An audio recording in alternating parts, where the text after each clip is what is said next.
আমার সরল মনে একটি প্রশ্ন, ফেসবুক আসলে কত টাকা দেয় মানুষকে? মানুষ ভিউর জন্য কতটা নিচে নামতে পারে? এক লোক 3 বিয়ে করে মন ধরে নাই, তার ভিউ দিয়ে হয় নাই, সে এখন 4 বিয়ে করতে যাচ্ছে।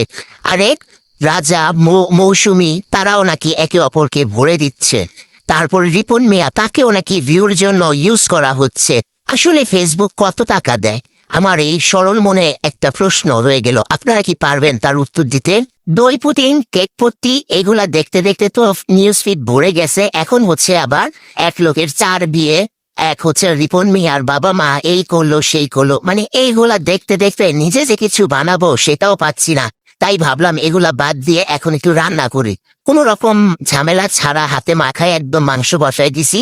জাস্ট 30 মিনিটও লাগে না এই তরকারি হইতে, কিন্তু স্বাদ কিন্তু দ্বিগুণ হয়েছে। আপনারা কিন্তু এভাবে রান্না করে খায়া দেখতে পারেন। আমার কাছে অনেক মজা লাগছে। আমি তো মশলা একটু থেতো করে দিয়ে তারপর রান্না করে ফেলছি।